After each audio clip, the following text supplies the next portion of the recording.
మంజుల ma'am, మీరు చెప్తున్న concepts అయి ఉండొచ్చు, లేకపోతే మీరు ఇస్తున్న నాలెడ్జ్ అయి ఉండొచ్చు. It's completely divine and complete very deep first of all. So ఈ లా ఆఫ్ అట్రాక్షన్ అయి ఉండొచ్చు, మేనిఫెస్టింగ్, ఆధ్యాత్మికత, ఏ రకంగా ఏ పేరు పెట్టి పిలిచినా దీంట్లో మీరు ఎక్స్పీరియన్స్ చేసిన థింగ్స్ ఏంటి? How you transform your life? Me life ఎలా చేంజ్ అయింది వీటి వల్ల?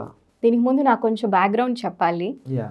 Actually I Born and brought up in Chittoor, Andhra Pradesh. తర్వాత నా ఎడ్యుకేషన్ అంతా తిరుపతిలో అయింది. నెక్స్ట్ బెంగళూరుకి జాబ్కి వెళ్ళాను 2011లో. వెళ్తే నాకు అప్పుడు కన్నడ రాదు, ఇంగ్లీష్ కూడా అంత ప్రాపర్గా రాదు. So even though English medium చదివినప్పటికి కూడా మనం మాట్లాడాం కదా ఆంధ్రాలో, సో అన్నీ తెలుగే ఉండేవి. సో అక్కడ చాలా కష్టపడ్డాను నేను నేర్చుకోవడానికి లాంగ్వేజ్. కానీ 6 monthsలో కన్నడ, ఇంగ్లీష్ 2 నేర్చుకున్నా. కాకుంటే వర్క్ అనేది నాకు చాలా హెక్టిక్ ఉండింది. సో మార్నింగ్ 7 to night 11, 12 అలా. సో ఈ స్ట్రెస్ యాక్చువల్గా నాకు అక్కడ మేబీ స్పిరిచువాలిటీకి బీజం పడింది అని చెప్పొచ్చు. స్ట్రెస్ ఎక్కువ ఉండేది. సో కొత్త లాంగ్వేజ్, కొత్త స్టేట్, చాలా సఫర్ అయ్యేదాన్ని ఈవెన్ ఫైనాన్షియల్గా కూడా. సో మాది హంబల్ ఫ్యామిలీనే. So not well off. నా జీతం కూడా చాలా చాలా తక్కువ ఉండేది, జస్ట్ 10,000 ఉండేది అప్పుడు. ఆ 10,000తో లీవ్ చేయాలంటే చాలా కష్టం ఉండేది. బెంగళూరులో చాలా కష్టంగా ఉండేది. సో తర్వాత నాకు ఐటీ జాబ్ వచ్చింది, అది కూడా చాలా స్ట్రెస్ఫుల్ ఉండింది. సో ఈ విధంగా నాకు ఎక్కువ వర్క్ చేసే కొద్దీ ఎక్కువ స్ట్రెస్, హెడ్ఏక్స్ కంటిన్యూస్గా వచ్చేవి. తర్వాత ఒకసారి అన్కాన్షియస్గా ఆఫీస్లో పడిపోయాను. సరే వాళ్ళు మణిపాల్ హాస్పిటల్లో అడ్మిట్ చేశారు. అడ్మిట్ చేస్తే అక్కడ వాళ్ళు టెస్ట్ చేసి చెప్పారు షీజ్ యాంగ్జైటీ పేషెంట్ అని. మనకు అప్పుడు తెలియదు యాంగ్జైటీ ఏంటో, అంతగా యాంగ్జైటీ స్ట్రెస్ అంటే తెలియలేదు. సో జస్ట్ ఏదో 2-3 days హెడేక్ అనుకొని మెడిసిన్ తీసుకొని నేను ఇగ్నోర్ చేశాను. సో అందరిలాగే నేను కూడా ఒక ఐటీ ఎంప్లాయీ ఎలా ఉంటారో అలానే. సో మార్నింగ్ ఫాస్ట్గా రెడీ అయిపోవడం, ఫాస్ట్గా పరుగులు ఎత్తడం, ఈ ట్రాఫిక్, జాబ్. సో ఇదే లైఫ్, నాకు వేరే తెలియదు ఉండేది కాదు. సో దీంతో ఏమైపోయింది అంటే నేను ఇగ్నోర్ చేయడం స్టార్ట్ చేశాను. చాలా మందిలాగా స్ట్రెస్, ఈ హెడ్ఏక్స్ ఇవన్నీ కూడా ఓకే నార్మల్, కోపం పడడం కూడా నార్మల్. కానీ ఇవన్నీ నార్మల్ కాదు.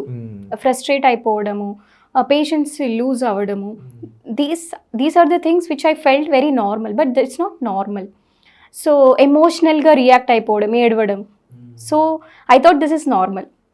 సో అలా నేను ఒక 3-4 years అయింది. సో 2017లో ఇంకా చాలా ఒక స్టేట్కి వచ్చింది, ఇన్సామియా వచ్చింది. అంటే డ్యూ టు ల్యాప్టాప్ ఎక్కువ చూడడం వల్ల నాకు నిద్ర వచ్చేది కాదు. అప్పుడు నేను డేటా సైంటిస్ట్గా కూడా వర్క్ చేసేదాన్ని, రోబోట్స్. సో ఈ వర్క్ ప్రెషరు, ఈ స్ట్రెస్, దానివల్ల నిద్ర మాత్రలు వేసుకోవడం. సో సైకలాజికల్ హాస్పిటల్స్ చాలా వెళ్ళాను. సో ఇవన్నీ ఇలా కాదు, ఎన్ని రోజులు ఇలా డిపెండ్ అవుతాం, depression, anxiety. But I want to come out of it. కానీ న్యాచురల్గా క్యూర్ చేసుకోవాలనే ఉద్దేశంతో అప్పుడు నేను ఇంకా వేరే మార్గం ఏముంది, ఆల్టర్నేటివ్ సొల్యూషన్ అంటే సడన్గా నా ఫోన్ చూస్తే నాకు లా ఆఫ్ అట్రాక్షన్ వీడియో కనిపించింది. నాకు మొత్తం హోప్లెస్ స్టేట్ ఉండే. ఎందుకంటే నా ఫ్రెండ్స్ని అడుగుతున్నా, okay how to come out of it, నేను ఎట్లా పీస్ఫుల్గా ఉండాలి, జాయ్ఫుల్గా ఉండాలి అంటే ఎవరు సమాధానం లేదు. ఎందుకంటే అందరూ అట్లానే ఉన్నారు. So nobody is helping me. నాకు ఒక్కొక్కసారి అనిపించేది ఈ లైఫ్ కూడా వద్దు దేవుడా, చచ్చిపోతే బాగుండు, ఇన్ని ప్రాబ్లమ్స్ నేను భరించలేను. ఎందుకంటే ఫైనాన్షియల్ ప్రాబ్లము, జాబ్ ప్రాబ్లము, నాకు అప్పటికి 7 businesses ఉండే, ఆ బిజినెసెస్ లాస్ అయింది. సో ఇలా ఇంకా ఆఫీస్లో రిలేషన్షిప్స్ మంచిగా ఉండేది కాదు. ఈ ఫ్రస్ట్రేషన్తో నేను ఇంట్లో వాళ్ళతో మంచిగా ఉండేదాన్ని కాదు. సో బిజినెస్ నుండి చనిపోవడం, ఇలాంటి ఎండ్ పాయింట్కి వెళ్ళిపోవడం అవన్నీ లాస్లో ఉన్నాయి కదా, లాస్ వచ్చేసింది మొత్తం. సో చాలా డెప్ట్స్ వచ్చేసింది. సో అట్లీస్ట్ నేను చెప్పకూడదు కానీ వెరీ ప్యాథెటిక్. అంత కోటి రూపాయలు నష్టం వచ్చినప్పుడు ఎలా ఉంటుంది? అట్లీస్ట్ నేను చచ్చిపోతే బ్యాంక్ వాళ్ళు అడగారు కదా, మా ఇంట్లో వాళ్ళని ఏదో ఇన్సూరెన్స్ ఉంది కాబట్టి కవర్ అవుతుంది అని ఒక రాంగ్ ఐడియా. చాలా వైల్డ్ థాట్స్ వచ్చేసేది నాకు.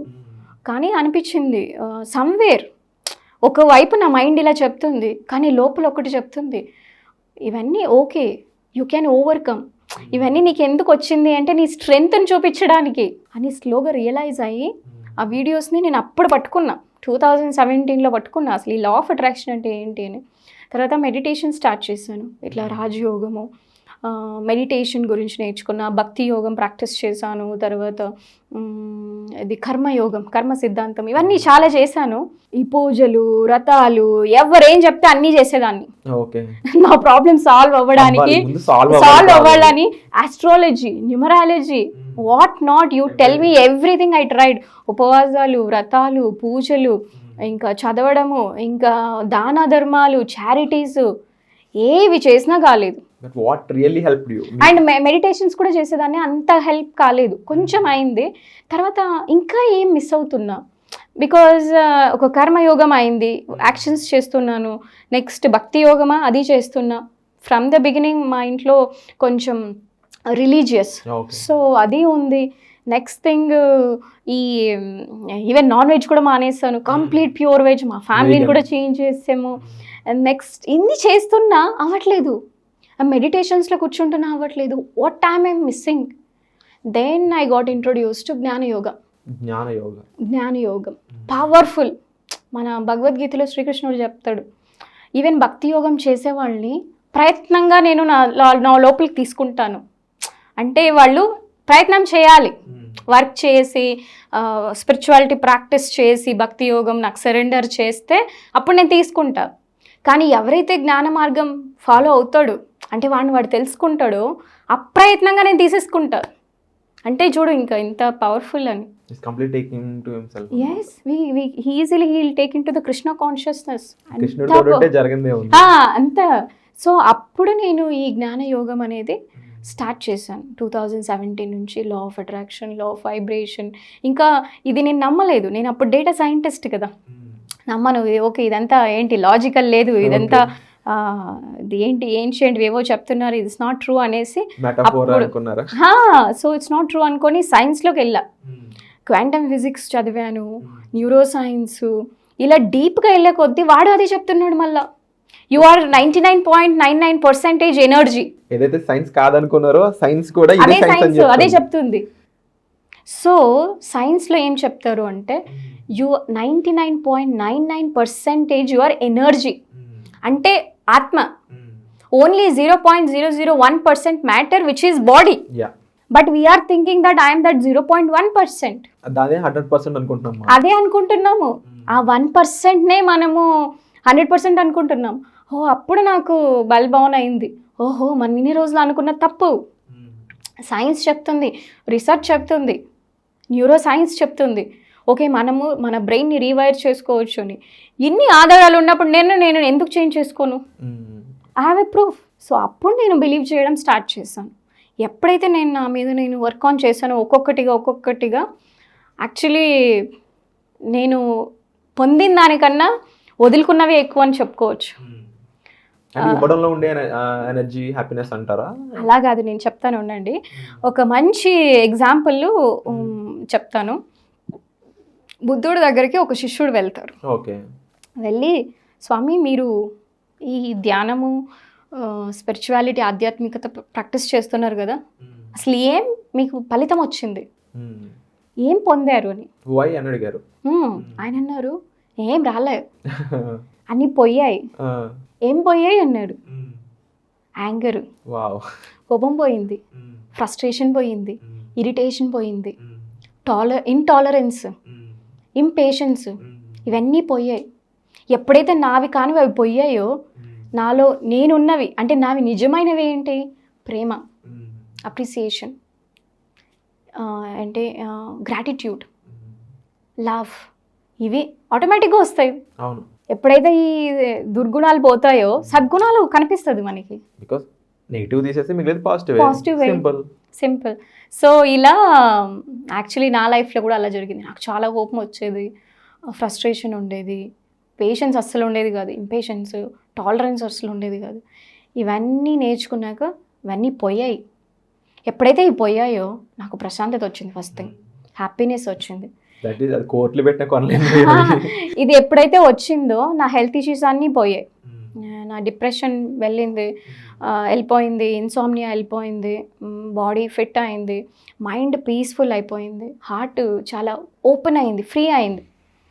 సో మేనిఫెస్టేషన్స్ ఇంకొకటి దాని తర్వాత ఒకటి, బిజినెస్ క్లిక్ అయిపోవడం, మనీ ప్రాబ్లమ్స్ అన్నీ సాల్వ్ అయిపోవడం, అన్నీ వాట్ ఎవర్ ఐ వాంట్, నాకు కార్ కావాలంటే కారు, రాయల్ ఎన్ఫీల్డ్ అంటే రాయల్ ఎన్ఫీల్డ్, అన్నీ ఆఫీసు ఇల్లు అన్నీ మేనిఫెస్ట్ అయిపోయింది. So my life is so good నా. Very beautiful ma'am, very beautiful story. And ఫైనల్గా ఆడియన్స్కి ఏం చెప్తారు మ్యామ్? వీటి గురించి చాలా మందికి రకరకాల డౌట్స్ అయితే ఉన్నాయి ఈ కాన్సెప్ట్ మీద. బేసికల్లీ వీళ్ళకి ఏం చెప్తారు? See, first thing is you should know what you want. Clarity ఉండాలి, మనకి ఏం కావాలి అనే క్లారిటీ ఉండాలి, మనకి ఏం వద్దు అనే క్లారిటీ కూడా ఉండాలి.